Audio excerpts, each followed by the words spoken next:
여러분들 교재에 보시면 13주차 7월 29일 되어 있는데 날짜는 지금 맞지 않습니다. 생명과 복을 선택하라. 1. 마음 열기. 인생에서 가장 중요했던 선택의 순간은 언제였습니까? 혹은 흐지부지 되었던 결심을 다시 새롭게 다짐해 본 적이 있습니까? 라고 되어 있습니다. 여러분 인생에 있어서 가장 중요했던 선택의 순간, 그리고 결심을 했는데 또 흐지부지 하게 되었던 그런 결심들이 아마 있었을 것입니다. 여러분, 우리의 인생은 선택으로 이루어졌다고 해도 과언이 아닙니다.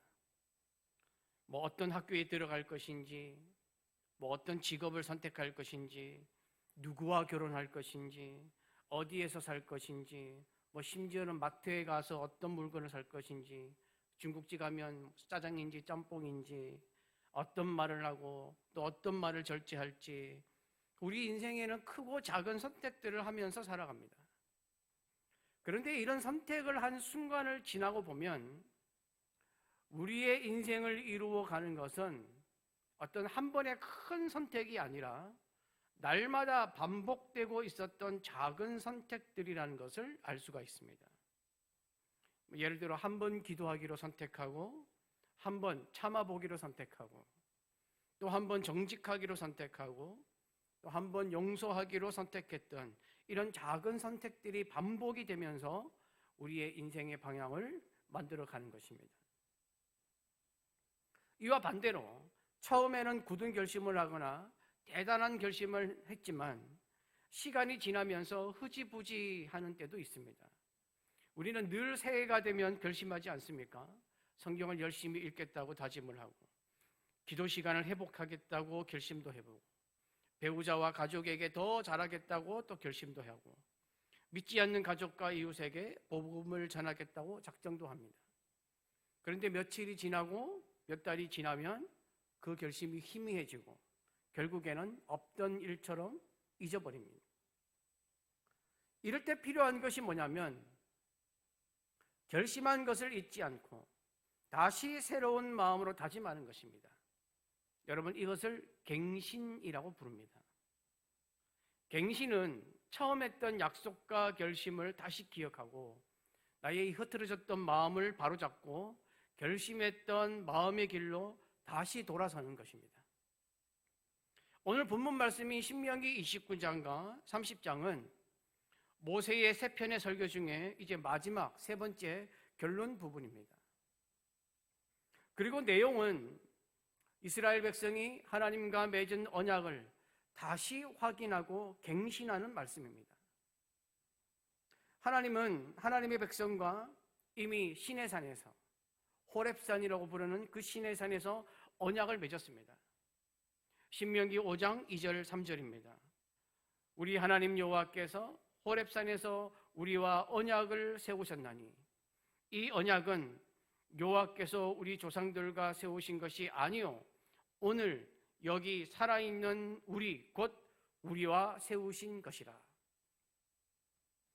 그런데 가나안 땅을 눈앞에 둔 모압 평지에서 하나님은 다시 이스라엘 백성들을 세우시고 이 언약을 확인하게 하십니다. 신명기 29장 1절, 호렙에서 이스라엘 자손과 세우신 언약 외에 여호와께서 모세에게 명령하여 모압 땅에서 그들과 세우신 언약의 말씀은 이러하니라 라고 하면서 29장이 시작이 됩니다. 이 언약은 모압 땅에서 하셨기 때문에 흔히 모압 언약이라고 부릅니다.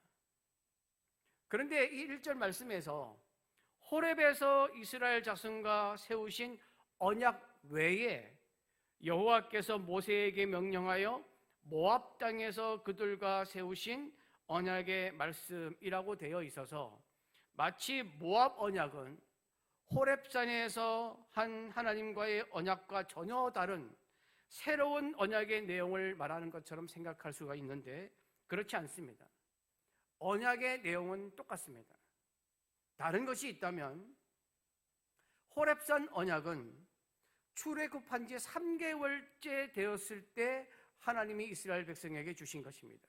그러니까 출애굽을 시작할 때 주신 것이고, 모압 언약은 출애굽한 지 40년이 되었을 때에, 즉 출애굽을 이제 마무리할 때가 되었을 때에 주신 것입니다. 그리고 장소가 다릅니다. 호렙산 언약은 호렙산에서 주셨고, 모압 언약은 모압 평지에서 주셨습니다. 또한 호렙산 언약은 출애굽한 제1세대에게 주신 언약이고, 모압 언약은 이제 가나안 땅 입성을 앞두고 있는 출애굽 제2세대와 하였던 언약입니다. 그러나 내용은 호렙산에서 맺은 언약을 가나안 땅에 들어갈 새로운 세대에게 다시 확인하고 적용하는, 다시 새로운 마음으로 다짐하는 언약의 갱신이었습니다. 하나님은 출애굽 2세대들에게 호렙산 언약은 너희 부모들과 맺었던 언약이기 때문에 너희하고는 관계가 없다라고 말씀하시지는 않았습니다. 하나님의 약속은 변함이 없으십니다. 하나님의 언약은 바뀌지 않습니다. 세대가 바뀌어도 동일하게 하나님 앞에서 세우시고 하나님의 백성으로 삼으시고 언약 관계를 다시 확인하셨습니다. 오늘 본문 말씀이 좀 긴 말씀이어서 본문의 흐름을 정리를 하면 이렇습니다. 신명기 29장에서는 하나님은 하나님의 백성인 이스라엘 백성들을 하나님 앞에 세워서 언약을 갱신합니다. 다시 상기시킵니다. 다시 확인하십니다. 그리고 신명기 30장 1절에서 10절에서는 이스라엘이 앞으로 하나님께 불순종해서 다른 나라로 쫓겨가서 흩어질지라도 하나님께로 돌아와 하나님의 말씀을 마음을 다하고 뜻을 다하여 다시 총정하면 신명기 28장에서 말씀하신 복을 다시 주시겠다고 약속하십니다.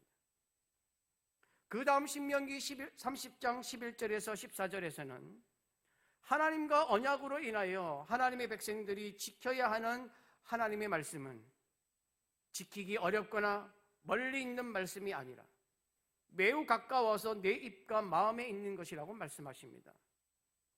마지막으로 신명기 30장 15절에서 20절에서는 하나님의 백성 앞에 생명과 복, 사망과 화, 즉 저주로 이 두 길을 제시하면서 생명을 선택하고 하나님을 의지하라고 말씀하십니다.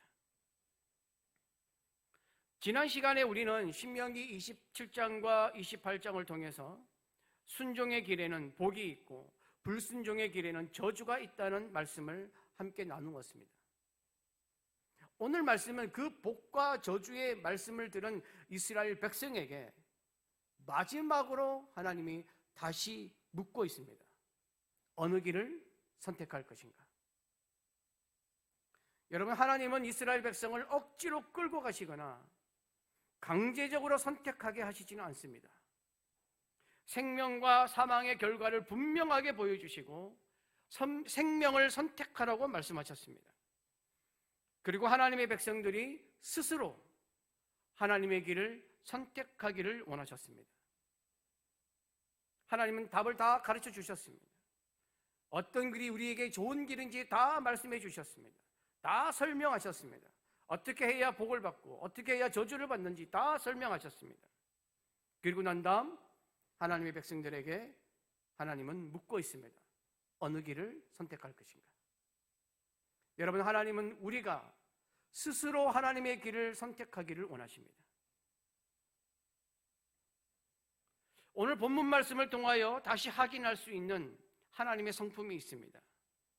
그 하나님의 성품이 뭐냐면 실패한 백성을 다시 부르시고 돌아올 길을 다시 열어주시고 말씀을 가까이 주셔서 생명의 길을 걸을 수 있도록 은혜를 베푸시는 분이라는 것입니다.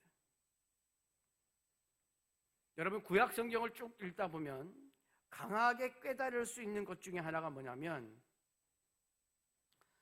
하나님은 우리 모두를 창조하신 분이시고 창조하신 사람을 사랑하시는 분이시기에 아무리 악한 자라도 하나님을 버린 자라도 하나님을 거부하고 공격하는 자라도 돌아오기를 원하십니다. 돌아오기를 간절히 원하시기 때문에 성경에 보면 하나님은 심판을 사용하시는데 이 심판을 사용하시는 이유도 돌아오기를 원하셔였습니다. 그리고 대부분 다시 돌아올 수 있도록 하나님은 즉시 심판하지 않으십니다. 심판을 지연하십니다. 계속 기다리십니다. 인내하십니다.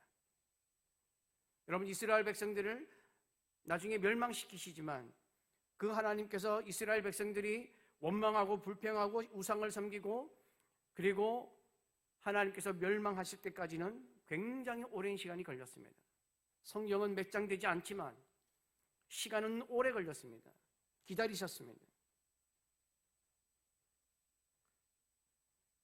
오늘 말씀도 하나님은 하나님의 백성이 하나님의 말씀에 순종하면서 하나님의 백성으로 남아 생명과 복을 누리시기를 원하시기에 언약을 다시 확인하시고 갱신하는 것입니다. 이처럼 하나님은 우리를 사랑하십니다. 하나님은 여러분을 지극히 사랑하십니다.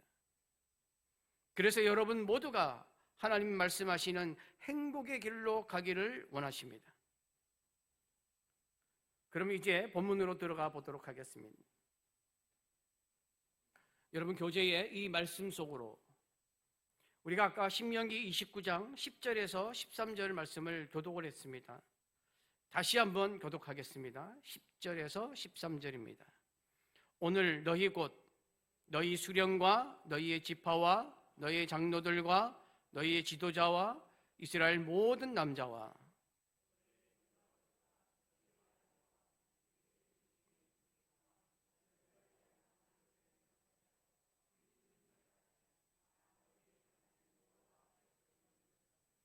내 하나님 여호와의 언약에 참여하며 또 내 하나님 여호와께서 오늘 내게 하시는 맹세에 참여하여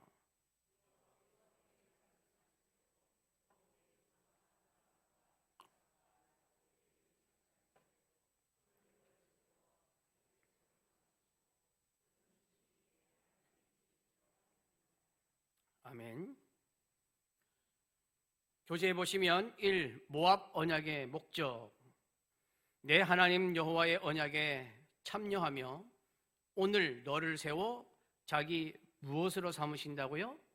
백성을 삼으시고 그는 친히 내 하나님이 되시려 함이니라. 밑에 보시면 하나님은 우리가 실패했을 때도 포기하지 않으시고 언약을 갱신해 주십니다.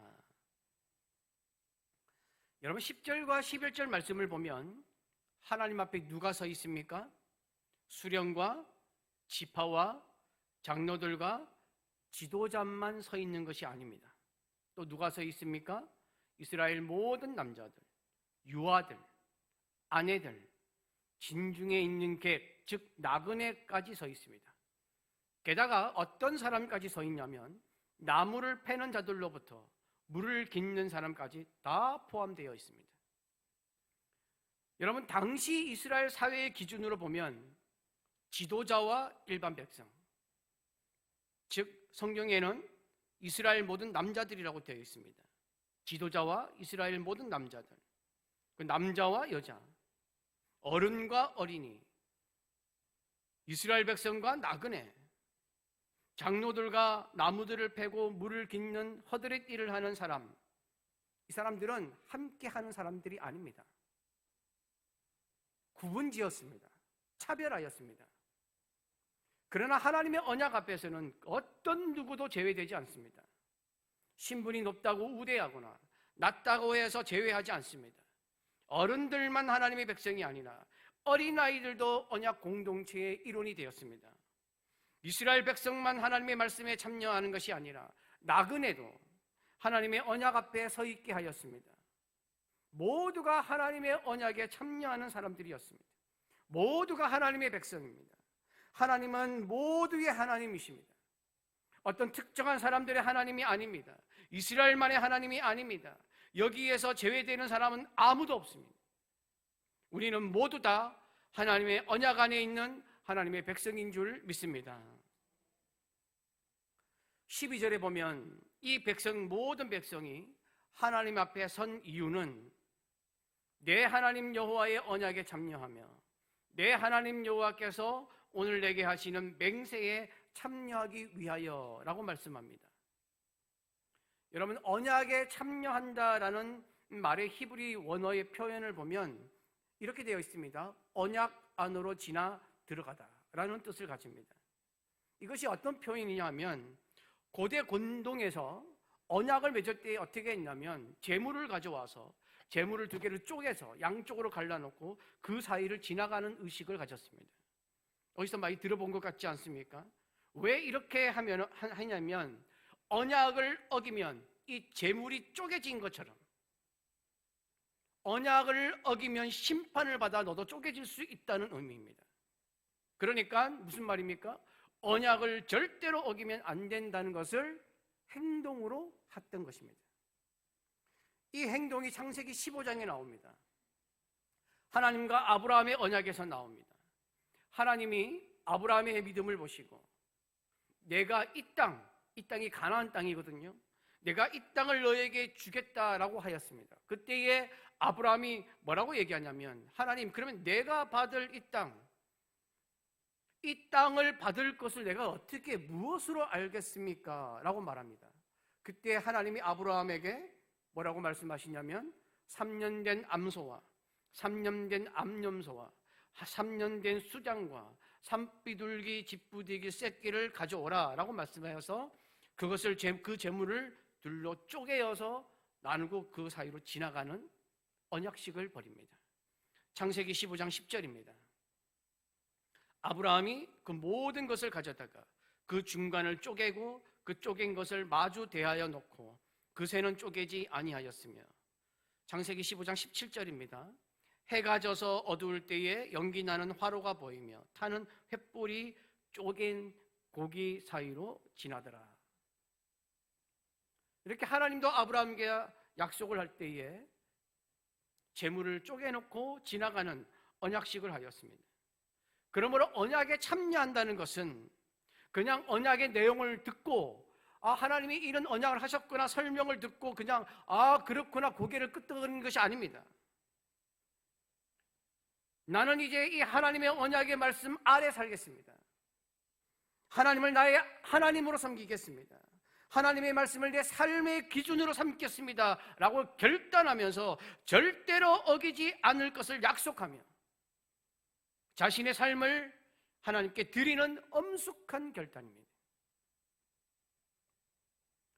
그러면 하나님이 이렇게 엄숙한 결단을 하게 하시는 이유는 무엇일까요?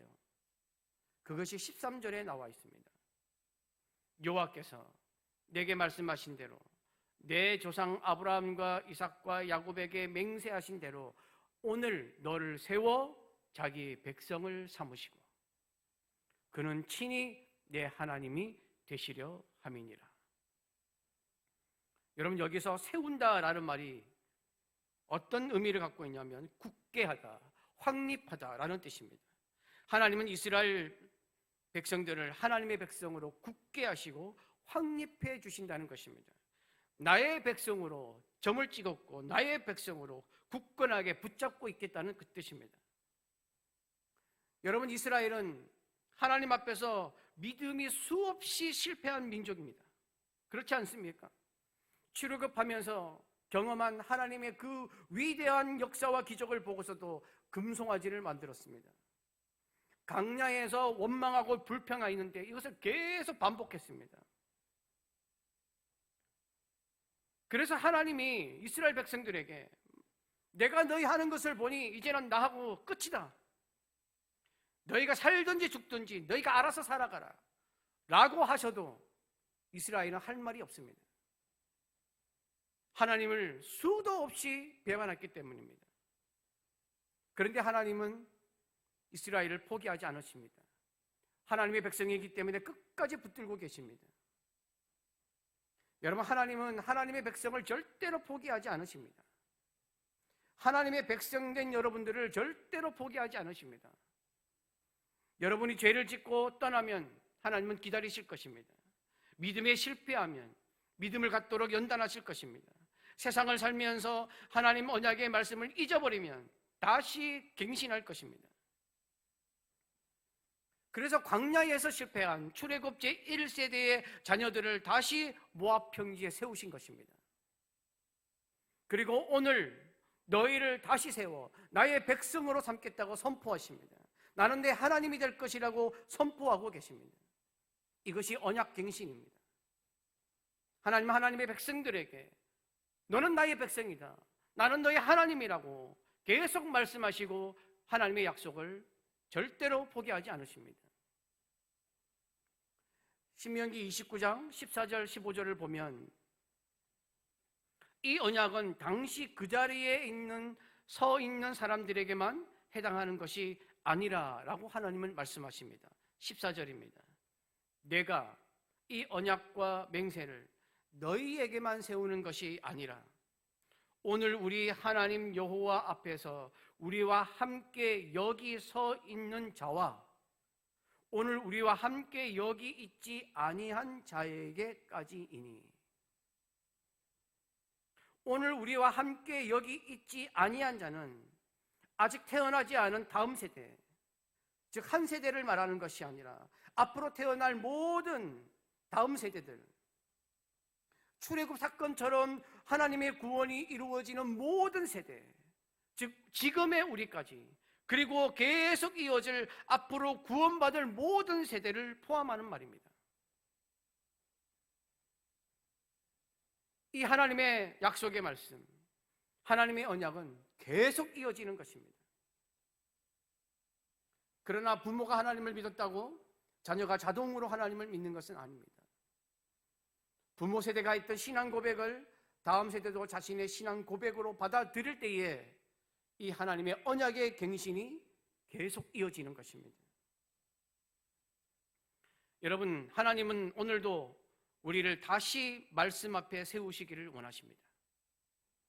과거에 여러분이 하나님 앞에서 결심했던 것이 흐지부지하게 된 것이 있다면 다시 갱신하십시오. 전심으로 드리는 예배에서 멀어졌다면 예배의 자리로 다시 돌아가야 합니다. 말씀에서 멀어졌다면 다시 말씀의 자리로, 기도가 무너졌다면 다시 기도의 자리로, 사랑과 용서의 실천이 사라졌다면 다시 그 자리로 돌아가야 합니다. 하나님과의 언약 관계는 내가 과거에 그랬었지, 과거에 그렇게 했었지, 과거에 하나님께 그렇게 약속했었지, 내가 하나님 앞에서 그렇게 결단했었지 하면서 추억하는 것이 아닙니다. 언약 관계는 하나님을 오늘 나의 하나님으로 다시 고백하는 것입니다. 하나님을 추억하는 것은 아무 소용이 없습니다. 내 믿음이 과거의 내 믿음 아무 소용 없습니다. 지금 내가 중요한 것입니다. 지금 내가 하나님 앞에 어떻게 하고 있는 것이 중요한 것입니다. 지금 내가 하나님 앞에서 하나님 말씀으로 언약의 갱신을 하는 것이 중요한 것이지, 과거에 어떻게 했다는 것은 아무 필요 없는 것입니다. 이스라엘 백성들, 하나님은 성경을 통해서 말씀하십니다. 지금 나한테 돌아오라는 것입니다. 옛날에 하나님을 믿었던 백성들 아무 소용없습니다. 지금 믿는 자가 되어야 됩니다. 에스겔서에 보면 여러분 악독했던 수많은 이방 나라들 하나님께 돌아오면 하나님이 받아주신다고 하셨습니다. 그러나 이스라엘의 목자들 아무리 목자 역할을 했어도 하나님 앞에서 올바르게 행하지 않으면 다 그들을 심판하신다고 말씀하십니다. 그래서 오늘이 중요한 것입니다. 오늘 내가 중요한 것입니다. 그래서 하나님과의 약속의 말씀은 과거에 그랬지라는 말씀이 아니라 지금 내가 붙들고 있는 말씀이 되어야 할 줄 믿습니다. 언약갱신을 말씀하신 하나님은 하나님의 백성이 하나님 말씀을 청종하며 하나님의 백성으로 행복한 길을 선택하며 살기를 원하십니다. 그 행복의 길은 생명과 복을 선택하는 것입니다. 교재 2번에 보시면 말씀은 매우 가까운 곳에 있다라고 되어 있습니다. 신명기 30장 11절에서 14절입니다. 다시 한번 교독하겠습니다. 신명기 30장 11절에서 14절입니다. 내가 오늘 내게 명령한 이 명령은 내게 어려운 것도 아니요 먼 것도 아니라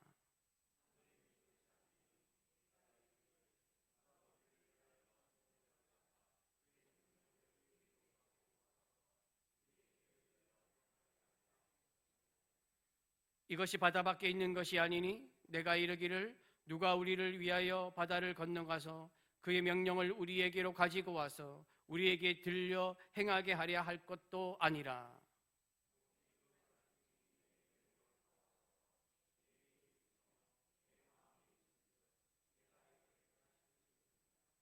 아멘. 교재 밑에 보시면 내가 오늘 내게 명령한 이 명령은 내게 어려운 것도 아니요 먼 것도 아니라 하늘에 있는 것도 아니요 바다 밖에 있는 것도 아니라. 밑에 보시면 오직 그 말씀이 내게 매우 가까워서 어디에 있고 어디에 있다고요? 내 입에 있으며 내 마음에 있은즉 내가 이를 행할 수 있느니라. 방송실 소리 좀 잡아주세요. 소리가 변한 것 같은데. 여러분, 우리는 하나님의 말씀을 듣고 지켜 행하라는 말씀을 들을 때에 종종 이런 변명이 생깁니다. 말씀에 은혜 받는 것은 좋은데 지키기는 너무 어렵소. 누가 성경대로 살 수 있나? 특별한 사람만 가능한 거 아닌가? 목사님이나 선교사님은 그렇게 살아야 하지만 평신도들은 어렵다. 세상이 이렇게 복잡한데 어떻게 하나님 말씀대로만 살 수 있나?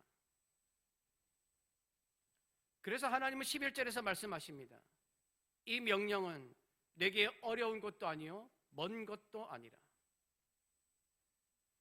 하나님은, 하나님의 말씀은 너희가 접근할 수 없는 무슨 신비 속에 감추어져 있는 것이 아니라고 말씀하십니다. 뭐 특별한 사람만 발견할 수 있는, 그렇게 숨겨놓은 것도 아니라고 말씀하십니다. 무슨 뜻인지 알 수 없게 만들어 놓은 것도 아니라고 말씀합니다.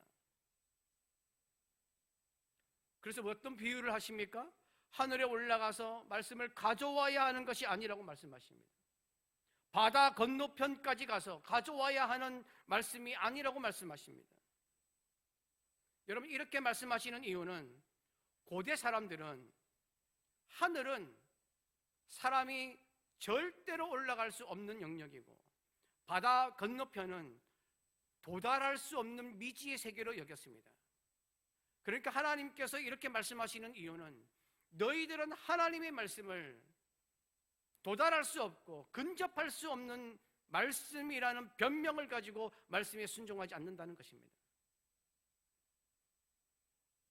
그래서 하나님은 말씀은 이렇게 사람의 손에 닿을 수 없는 곳에 있는 그런 것이 아니라고 말씀하고 있습니다. 그래서 신명기 29장 29절에 이렇게 말씀하십니다.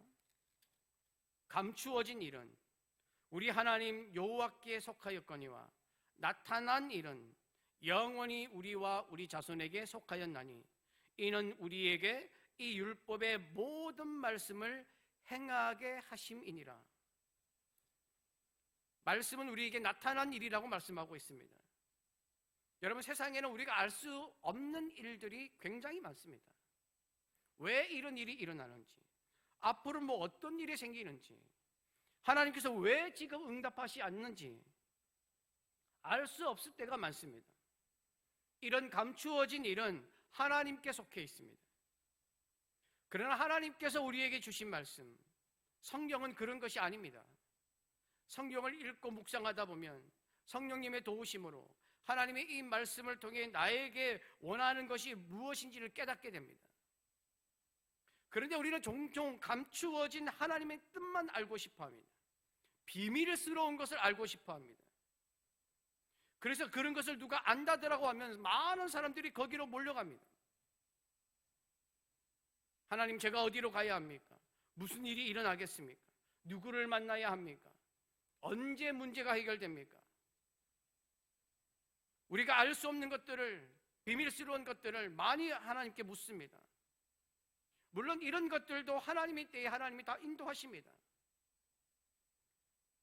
그러나 문제는 이런 것만 알려고 하고 하나님이 주신 말씀에는 순종하지 않을 때가 있다는 것입니다. 물론 우리는 하나님의 뜻을 알아야 합니다. 그러나 우리에게 문제가 있다면 하나님의 뜻을 모르는 것이 아니라 알고 있는 말씀도 행하지 않는다는 것입니다. 하나님은 숨어있는 모든 미래의 일을 우리에게 일일이 설명하거나 알려주시지는 않습니다. 만약 그렇게 한다면 인간은 아마 교만의 극치를 달릴 것입니다. 그러나 오늘 어떻게 살아야 하는지는 성경을 통하여 하나님은 분명하게 말씀해 주고 계십니다. 14절의 말씀이 어디에 있다고 하십니까? 오직 그 말씀이 내게 매우 가까워서 내 입에 있고 내 마음에 있은즉 내가 이를 행할 수 있느니라. 입은 말씀을 읽고 고백하는 곳입니다.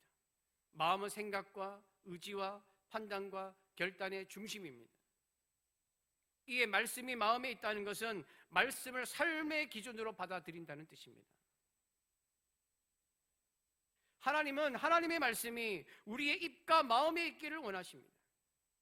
입으로 말씀을 고백하고 마음으로 말씀을 믿고 손과 발로 말씀을 행하기를 원하십니다. 하나님은 내가 이를 행할 수 있다라고 말씀합니다. 네가 이것을 행할 수 있다라는 말은 하나님이 주신 율법을 완벽하게 지켜서 죄 없는 사람이 되라는 뜻이 아닙니다.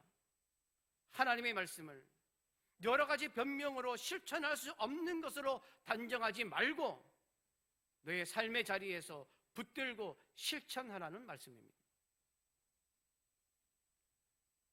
하나님의 말씀을 행하라고 말씀하신 하나님은 이제 결론으로 신명기 30장 15절에서 20절을 말씀하십니다. 신명기 30장 15절에서 20절을 다시 한번 교독하겠습니다. 15절에서 20절입니다. 보라, 내가 오늘 생명과 복과 사망과 화를 내 앞에 두었나니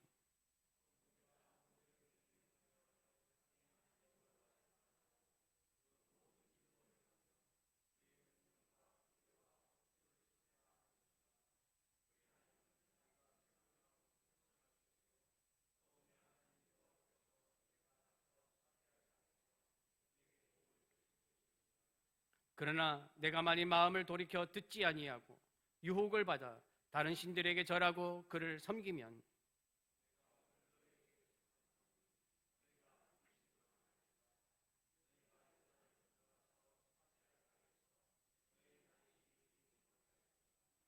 내가 오늘 하늘과 땅을 불러 너희에게 증거를 삼노라. 내가 생명과 사망과 복과 저주를 내 앞에 두었은즉 너와 내 자손이 살기 위하여 생명을 택하고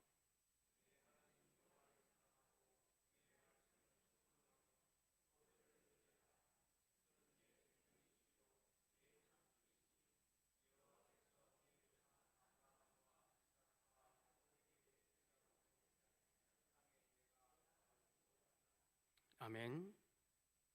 여러분 교재 3번입니다. 생명과 복을 선택하라. 내가 생명과 사망과 복과 저주를 내 앞에 두었은즉 너와 내 자손이 살기 위하여 무엇을 택하라고요? 생명을 택하라. 여러분 하나님은 이스라엘 앞에 하나님의 백성 앞에 두 길을 주셨습니다. 하나는 생명과 복의 길이고 다른 하나는 사망과 저주의 길입니다. 하나님 앞에서 중간 지대는 없습니다. 하나님도 섬기고 세상의 우상도 섬기는 종교 혼합주의의 길은 없습니다. 말씀에 적당히 순종하면서 세상의 길로도 가는 길은 하나님 앞에서는 없습니다. 하나님은 하나님의 백성인 우리가 생명을 선택하기를 원하십니다. 하나님이 말씀하시는 생명은 무엇인가? 20절에 나와 있는 내 하나님 여호와를 사랑하고 그의 말씀을 청종하며 또 그를 의지하는 것을 말합니다. 이것이 생명입니다. 생명의 근원은 하나님이시기 때문에 하나님의 말씀을 붙들고 하나님을 사랑하고 사랑하는 것이 바로 생명입니다. 그러므로 생명을 선택한다는 것은 하나님을 선택하는 것입니다. 복은 원하지만 하나님은 원하지 않고 잘 살기는 원하지만 말씀에 순종함은 없고 평안하기를 원하지만 세상의 우상은 버릴 수 없는 그런 길은 없습니다. 하나님과 복은 분리할 수가 없습니다. 왜냐하면 하나님이 복의 근원이시기 때문입니다. 하나님을 떠난 채 하나님의 복만 가질 수 없습니다. 생명의 근원이신 하나님을 떠나면서 생명을 누릴 수가 없습니다. 또한 생명을 선택하는 것은 인생에서 단 한 번으로 끝나는 것이 아닙니다. 우리는 날마다 하나님을 선택하며 살아야 합니다.